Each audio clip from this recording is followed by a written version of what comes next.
साथियों, मैं अनुभव शुक्ला एडवोकेट आज आप सभी को उत्तर प्रदेश भू राजस्व अधिनियम 2006 के धारा 80 के बारे में कुछ बताने का प्रयास करता हूं। औद्योगिक, वाणिज्यिक या आवासीय प्रयोजनों के लिए जोत का उपयोग करना अर्थात अपने चक भूमि का उपयोग आप अपने आवासीय प्रयोजन, आवासीय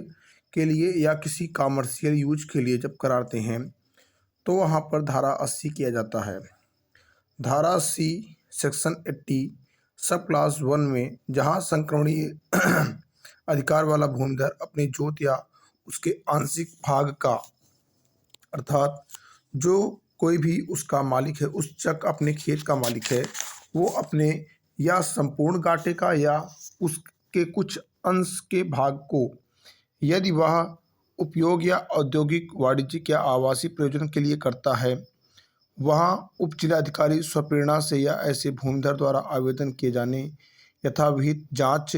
करने के पश्चात या तो कोई घोषणा करता है कि उक्त भूमि का प्रयोग कृषि से भिन्न प्रयोजन के लिए किया जा रहा है या आवेदन को अस्वीकृत कर सकता है।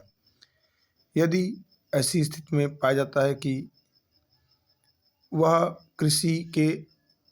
अलावा जैसे आवास बनाया जाता है, तो इस स्थिति में वह अस्वीकृत कर सकता है और उप जिलाधिकारी आवेदन प्राप्त किए जाने के दिनांक के 45 कार्य दिवसों के भीतर आवेदन पर विनिश्चय करेगा। यदि आवेदन स्वीकृत कर दिया जाता है तो उप जिलाधिकारी ऐसी अस्वीकृति के लिखित कारणों की उल्लिखित करेगा और आवेदक को अपने विनिश्चय की सूचना देगा। परंतु यदि घोषणा करने के आवेदन के साथ विहित शुल्क संलग्न हो तथा संयुक्त जोत होने के मामले में सह भूधृत धारकों की अनापत्ति सह भूधृत कारक होने की स्थिति में संलग्न हो